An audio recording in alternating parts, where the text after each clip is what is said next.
গীতা, শ্রীমদ্ ভগবদ গীতা, সহজ সরল বাংলায়, ছোট বড় সবার জন্য। নবম অধ্যায়। নমস্কার, আমার নাম রঞ্জন। আমার আগের ভিডিও শ্রীমদ্ ভগবদ গীতা অষ্টম অধ্যায় অক্ষর ব্রহ্মযোগ দেখেছেন নিশ্চয়ই। এই অধ্যায়ে ভগবান শ্রীকৃষ্ণ জীবনের এক গভীর সত্য ও চিরন্তন তত্ত্ব ব্যাখ্যা করেছেন। এই অধ্যায়ে ব্রহ্ম, কর্ম, আত্মা, মৃত্যু এবং পরম গতি সম্পর্কে বিশদ আলোচনা করা হয়েছে। মৃত্যুর সময় ঈশ্বর চিন্তার গুরুত্ব, জীবনের শেষ মুহূর্তে স্মরণ শক্তির প্রভাব এবং মুক্তির পথ সম্পর্কে এখানে স্পষ্ট ধারণা পাওয়া যায়। এই ভিডিওতে সহজ ভাষায় অষ্টম অধ্যায়ের মূল শ্লোক, অর্থ এবং তার বাস্তব জীবনের প্রয়োগ তুলে ধরা হয়েছে, যাতে আপনি সহজেই গীতার এই গুরুত্বপূর্ণ শিক্ষাগুলি বুঝতে পারেন। যারা আত্মজ্ঞান, মোক্ষ এবং জীবনের প্রকৃত অর্থ জানতে চান, তাদের জন্য এই ভিডিওটি অত্যন্ত উপকারী। আজ দেখবেন শ্রীমদ্ ভগবদ গীতা নবম অধ্যায় রাজগুহ্য যোগ। পরমেশ্বর ভগবান বললেন, হে অর্জুন, এই পরম গোপনীয় বিজ্ঞান সহ জ্ঞান পুনরায় ভালোভাবে বলছি, যা জানলে তুমি অশুভ থেকে অর্থাৎ জন্ম মরণ রূপ সংসার থেকে মুক্তি লাভ করবে। এই জ্ঞান বিজ্ঞান অর্থাৎ সমগ্র রূপ, সমস্ত বিদ্যা এবং সমস্ত গোপনীয়তার রাজা অর্থাৎ শ্রেষ্ঠ। এটি অত্যন্ত পবিত্র, উৎকৃষ্ট, সাক্ষাৎ ফলপ্রদ, ধর্মযুক্ত, সহজসাধ্য এবং অবিনাশী।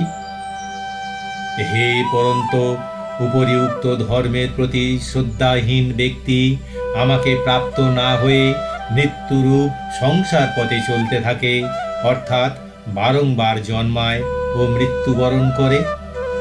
আমি অব্যক্ত রূপে সমস্ত জগতে পরিব্যাপ্ত হয়ে আছি। সমস্ত প্রাণী আমাতে অবস্থিত, কিন্তু আমি কিছুতেই অবস্থিত নই। যদিও সব কিছুই আমার সৃষ্টি, তবুও তারা আমাতে অবস্থিত নয়। তুমি আমার ঈশ্বরীয় যোগ শক্তি দর্শন করো।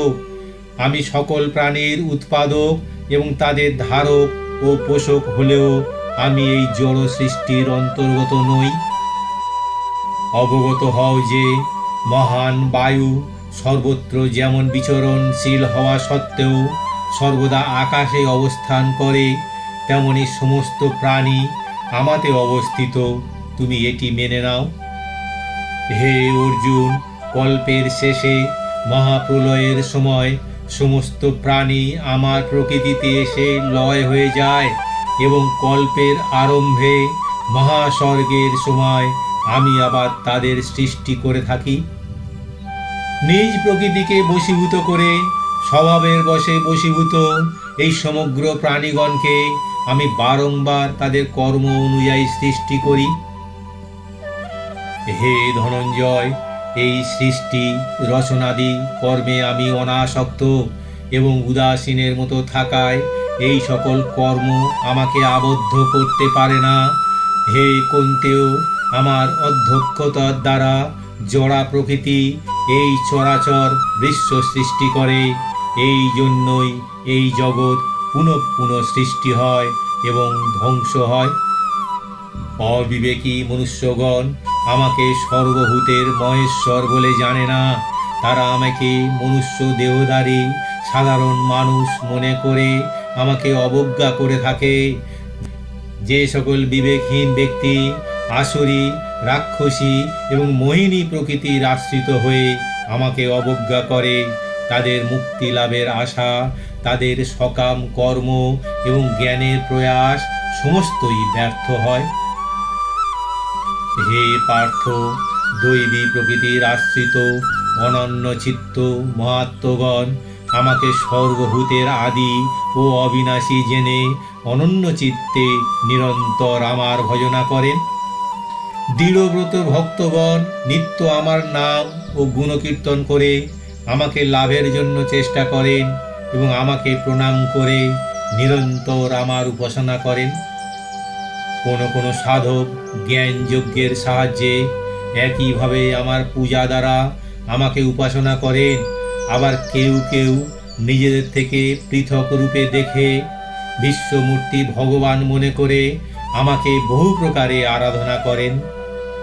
আমি যজ্ঞ, আমি ক্রতু, আমি পিতৃপুরুষদের উদ্দেশ্যে শ্রাদ্ধাদি কর্ম, আমি রোগ নিবারক ভেষজ, আমি মন্ত্র, আমি হোমের ঘৃত, আমি অগ্নি এবং আমিই হোমক্রিয়া। আমি এই জগতের পিতা, মাতা, কর্মের ফল প্রদানকারী, পিতামহ এবং একমাত্র জ্ঞেয় শুদ্ধ বস্তু। আমিই পবিত্র ওঙ্কার এবং ঋগ্বেদ, সামবেদ ও যজুর্বেদ। এবং আমি সকলের গতি, পতি, নিয়ন্তা। আমি সকলের আশ্রয়স্থল, শরণ গ্রহণের যোগ্য। আমি উৎপত্তি ও প্রলয়ের হেতু, স্থিতির আধার এবং অবিনাশী কারণও আমি। হে অর্জুন, আমি তাপ প্রদান করি এবং আমি জলকে আকর্ষণ করি এবং পুনরায় সেই জলকে বৃষ্টিরূপে বর্ষণ করি। আমি অমৃত এবং মৃত্যু এবং সৎ এবং অসৎও আমি। 3 বেদে কথিত অনুযায়ী সকাম কর্মপরায়ণ সোমরসপায়ী নিষ্পাপ ব্যক্তিগণ যজ্ঞের দ্বারা আমাকে পূজা করে স্বর্গ কামনা করেন। তারা তাদের পুণ্যের ফলরূপে স্বর্গলোক প্রাপ্ত হয়ে স্বর্গসুখ উপভোগ করেন। তারা সেই বিশাল স্বর্গসুখ ভোগ করে পুণ্য ক্ষয় হলে মর্তলোকে ফিরে আসেন।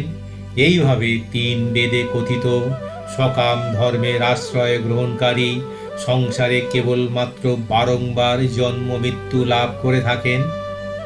অনন্য চিত্তে আমার চিন্তায় মগ্ন হয়ে পরিপূর্ণ ভক্তি সহকারে যারা সর্বদাই আমার উপাসনা করেন, সেই সব ভক্তের অপ্রাপ্ত বস্তু আমি স্বয়ং বহন করি। হে কুন্তেয়, যে সকল ব্যক্তি শ্রদ্ধাযুক্ত হয়ে ভক্তি সহকারে অন্য দেবতার উপাসনা করেন, তারাও আমারই পূজা করে থাকেন, কিন্তু তাদের সেই পূজা বিধিপূর্বক নয়, কারণ আমিই সমস্ত যজ্ঞের ভোক্তা এবং প্রভু। কিন্তু যারা আমার চিন্ময় স্বরূপ জানে না, তাই তাদের পতন হয় এবং পুনর্জন্ম হয়। দেবতাদের উপাসকেরা দেবলোক প্রাপ্ত হবেন, পিতৃপুরুষদের উপাসকেরা পিতৃলোক লাভ করেন, ভূত প্রেত আদির উপাসকেরা ভূতলোক লাভ করেন, কিন্তু যারা আমার পূজা করেন তারা আমাকেই প্রাপ্ত হন। যে ভক্ত পত্র, পুষ্প, ফল, জল ইত্যাদি ভক্তিপূর্বক আমাকে সমর্পণ করে, সেই শুদ্ধ বুদ্ধি সম্পন্ন নিষ্কাম প্রেমিক ভক্তের উপহার প্রীতি সহকারে গ্রহণ করি। হে কুন্তেয়, তুমি যা কর্ম করো, যা আহার করো, যা হোম করো, যা দান করো এবং যে তপস্যা করো, তার সমস্তই আমাকে সমর্পণ করে দাও। এইভাবে আমাকে সর্বকর্ম সমর্পণ করলে কর্মবন্ধন থেকে এবং শুভ ও অশুভ সমস্ত কর্মের ফল থেকে তুমি মুক্ত হবে। এভাবেই সন্ন্যাস যোগে যুক্ত হয়ে তুমি মুক্ত হবে এবং আমাকেই প্রাপ্ত হবে। আমি সকলের প্রতি সমভাবাপন্ন, কেউ আমার বিদ্বেষ ভাবাপন্ন নয় এবং প্রিয় নয়, কিন্তু যারা ভক্তিভাবে আমার উপাসনা করেন তারা আমাতে এবং আমি তাদের হৃদয়ে বাস করি। অতি দুরাচারী কোনো ব্যক্তিও যদি ভক্তি সহকারে আমার ভজনা করেন, তাহলে তাকে সাধু বলে মনে করবে, কারণ তার সংকল্প অতি শুভ। সেই ব্যক্তি তৎক্ষণাৎ ধর্মাত্মা হয়ে যান এবং চিরশান্তি লাভ করেন। হে কুন্তেয়, তুমি নিশ্চিত যেন যে আমার ভক্ত কখনই বিনাশপ্রাপ্ত হয় না। হে অর্জুন, স্ত্রী, বৈশ্য, শূদ্র এবং পাপজনী সম্ভূত চণ্ডালাদি যে কেউ হোক না কেন, তারাও সর্বতোভাবে আমার শরণ গ্রহণ করে নিঃসন্দেহে পরম গতি লাভ করে। সুতরাং পুণ্যজন্মা ব্রাহ্মণ ভক্ত এবং ক্ষত্রিয়গণ পরম গতি প্রাপ্ত হবে, তাতে আর বলার কি আছে। অতএব তুমি এই অনিত্য ও সুখশূন্য দেহ লাভ করে আমাকে ভজনা করো। তোমার মনকে আমার ভাবনায় নিযুক্ত করো আমার ভক্ত হও, আমাকে প্রণাম করো এবং আমার পূজা করো। এইভাবে আমার সঙ্গে নিজেকে যুক্ত করলে, মত পরায়ণ হলে তুমি আমাকেই লাভ করবে।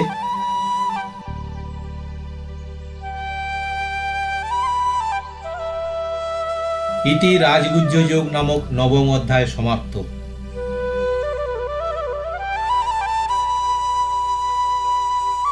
লাইক, কমেন্ট, সাবস্ক্রাইব করে দেবেন প্লিজ। আর সম্পূর্ণ গীতার পরবর্তী অধ্যায়গুলো পেতে বেল আইকনে ক্লিক করতে ভুলবেন না প্লিজ। ঈশ্বরের অস্তিত্বে বিশ্বাসের পক্ষ থেকে সবাইকে জানাই আন্তরিক নমস্কার।